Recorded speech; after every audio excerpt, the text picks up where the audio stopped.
સર્વને મારા જય શ્રી કૃષ્ણ, હર હર મહાદેવ. આપ સર્વેનું મારી યુટ્યુબ ચેનલમાં હાર્દિક સ્વાગત છે.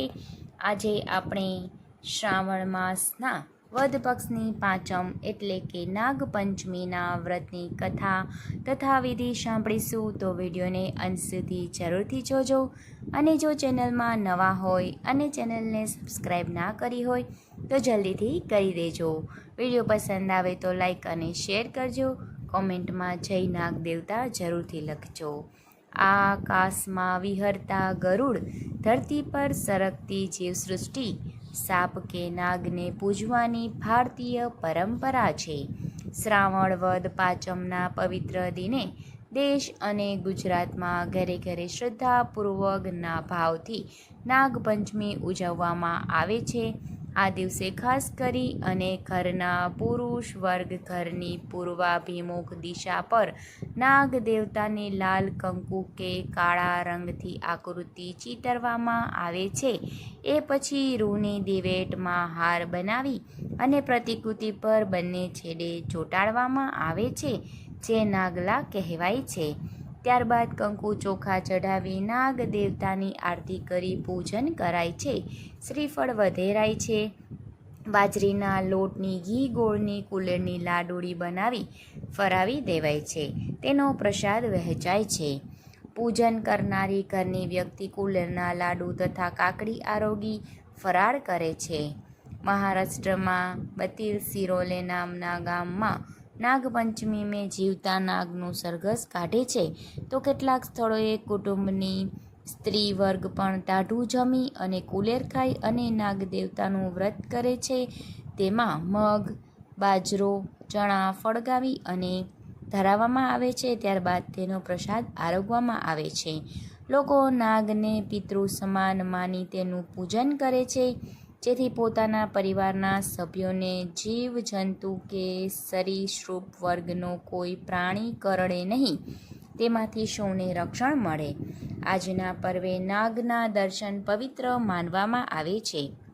દેશમાં ખેતી કરનારો વર્ગ નાગ પૂજા કરી તેમના પાકને તેનાથી રક્ષણ મેળવવાની કામના કરે છે. નાગપંચમી વ્રતની વાર્તા. ઘણા લોકો શ્રાવણ વદ પક્ષની પાંચમાય કરે છે અને ઘણા લોકો શ્રાવણ માસના સુદ પક્ષની પાંચમે કરે છે અને રઘુવંશી લોકો અષાઢ માસની પાંચમે આ વ્રત કરે છે. તો હવે આપણે વ્રતની કથા સાંભળીએ.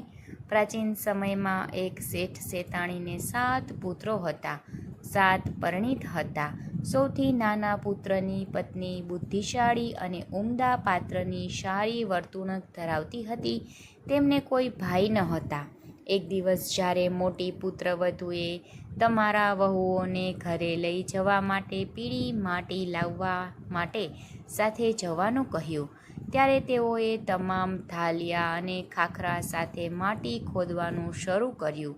પછી ત્યાં એક સાપ નીકળ્યો, જેને મોટી વહુએ ખંજવાળીથી મારવાનું શરૂ કર્યું. આ જોઈ અને નાની વહુ તેને રોકતા કહ્યું કે તેને મારશો નહીં, આ ગરીબ માણસ નિર્દોષ છે. આ સાંભળીને મોટી વહુએ તેને માર્યો નહીં. પછી સાપ એક બાજુ બેસી ગયો. પછી નાની પુત્રવધૂ તેને કહે કે અમે હવે પાછા આવીએ છીએ, તમે અહીંથી જશો નહીં. આમ કહી તે દરેકની સાથે માટી લઈ અને ઘરે ગઈ અને ત્યાં કામમાં અટવાઈ ગઈ. તેને સાપને આપેલું વચન ભૂલી ગઈ. જ્યારે તેને બીજા દિવસે તે વાત વસ્તુ યાદ આવી, ત્યારે તે દરેક સ્થાને ત્યાં પહોંચી અને સાપને તે જગ્યાએ બેઠેલો જોયો. નમસ્કાર સાપભાઈ. સાપે કહ્યું કે તમે કહ્યું ભાઈ, એટલા માટે હું તમને છોડી દઉં છું, નહીં તો હું તમને જૂઠું બોલવા માટે કરડતો હોત. તેથી કહ્યું કે ભાઈ, મેં એક ભૂલ કરી છે, હું તેની માફી માંગુ છું. ત્યારે સાપે કહ્યું કે સારું, તમે આજથી મારી બહેન બની જાઓ છો અને હું તમારો ભાઈ છું.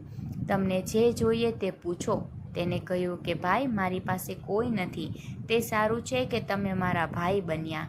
થોડા દિવસ પછી સાપ માનવના રૂપમાં તેના ઘરે આવ્યો અને કહ્યું કે મારી બેનને મોકલો. બધાએ કહ્યું કે તેનો કોઈ ભાઈ નથી. તેથી તેને કહ્યું કે હું દૂરના સંબંધમાં તેનો ભાઈ છું.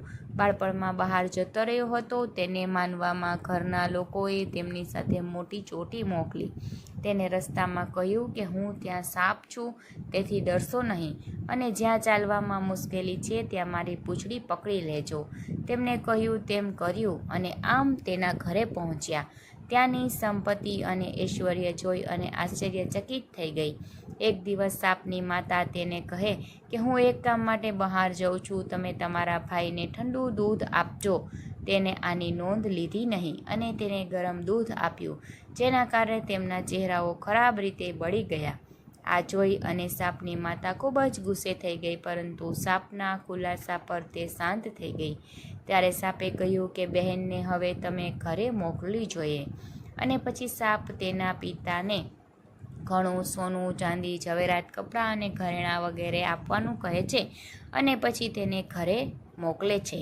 આટલી સંપત્તિ જોઈ મોટા પુત્રવધુઓને ઈર્ષ્યા સાથે કહ્યું કે ભાઈ ખૂબ સમૃદ્ધ છે, તમારે તેની પાસેથી વધુ પૈસા લાવવા જોઈએ. જ્યારે સર્પો આ શબ્દ સાંભળ્યા ત્યારે તેમને સોનાની બધી જ વસ્તુઓ લાવી આપી, અને આ જોઈ મોટી પુત્રવધુએ કહ્યું કે તેમને સાફ કરવાની સાવરણી પણ સોનાની હોવી જોઈએ. પછી સાપ પણ સોનાની સાવરણી લાવ્યો. સાપે નાની વહુને હીરા અને રત્નોને અદ્ભુત હારો આપ્યા. તે દેશની રાણીએ પણ તેના વખાણ સાંભળ્યા અને તેને રાજાને કહ્યું કે શેઠની નાની વહુને હાર અહીં આવવો જોઈએ. રાજાએ મંત્રીને આદેશ આપ્યો કે તે તેમની પાસેથી હાર લઈ અને તરત હાજર થાય. મંત્રી શેઠજી પાસે ગયા અને કહ્યું કે મહારાણીજી નાની વહુનો હાર પહેરશે, તે તેની પાસે લઈ લે અને મને આપી દે.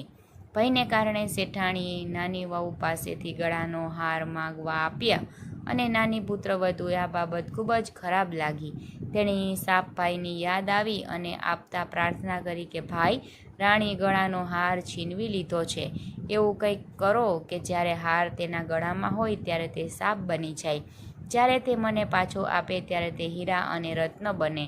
સાપે બરાબર કર્યું. રાણીનો ગળાનો હાર પહેરતા જ તે સાપ બની ગયો અને આ જોઈ રાણી રાડારાડ કરી રડવા લાગી. આ જોઈ અને શેઠને સમાચાર મોકલ્યા કે નાની વહુને તાત્કાલિક મોકલો. શેઠજી ડરી ગયા કે રાજાને ખબર નથી હોય. તે પોતે નાની વહુ સાથે દેખાયો.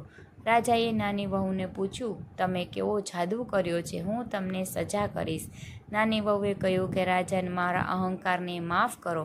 આહાર એવો છે કે મારા ગળામાં હીરા અને રત્નો છે અને બીજાના ગળામાં સાપ બની જાય છે.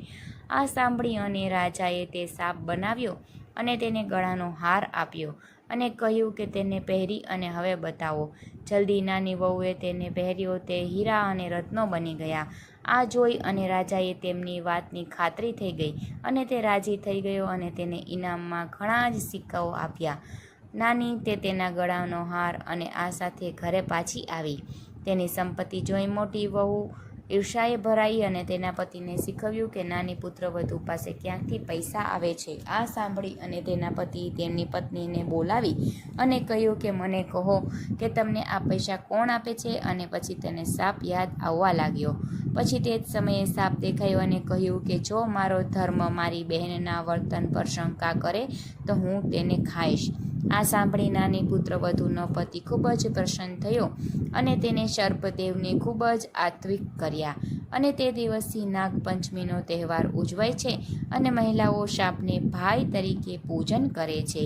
નાગપંચમી પૂજન પૂજા વિધિ પદ્ધતિસર જાણીએ તો નાગપંચમીની ઉપાસનાનો નિયમ ઉપવાસ કરવાનો હોય છે.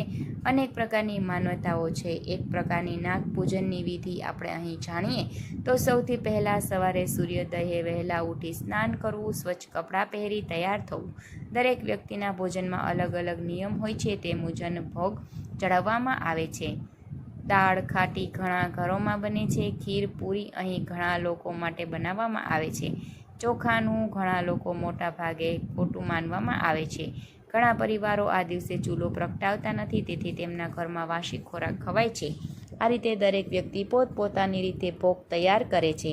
આ પછી પૂજા માટે ઘરની દિવાલ પર ઓચર જે એક પથ્થર છે લગાવી અને આ ભાગને શુદ્ધ કરવામાં આવે છે.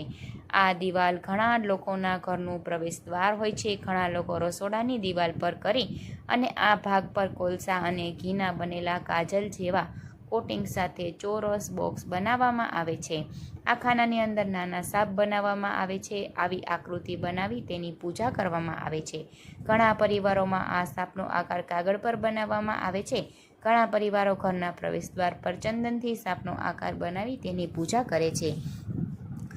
આ પૂજા પછી સાપ મોહરને ઘરે લાવવામાં આવે છે. જેમના ટોકનમાં સાપ હોય છે, જેમાં દાંત નથી હોતા અને તેનું ઝેર દૂર કરેલું હોય છે, તેમની પૂજા કરવામાં આવે છે. તેને અક્ષત કંકુ અર્પણ કરી અને દૂધનો ખોરાક આપવામાં આવે છે. આ દિવસે સાપને દૂધ સાથે જમાડવાનો રિવાજ છે. સાપ મોહકોને પણ દાન આપવામાં આવે છે. ઘણા જ લોકો આ દિવસે સાપને મોહતાના બંધનમાંથી મુક્ત કરે છે. આ દિવસે બંબી પર જોઈ બને છે. બાંબી સાપ માટે રહેવાની જગ્યા છે, જે માટીની બનેલી છે. તેના નાના છિદ્રો છે. તે એક ટેકરા જેવું દેખાય છે. આમ નાગપંચમીના દિવસે અલગ અલગ પ્રાંતોમાં અલગ અલગ રીતે પૂજન વિધિ કરવામાં આવે છે. તો નાગપંચમીના દિવસે આપણે પણ નાગ દેવતાની વિધિસર પૂજા વિધિ કરી નાગ દેવતાના આશીર્વાદ પ્રાપ્ત કરીએ. તો બોલો નાગ દેવતાની જય.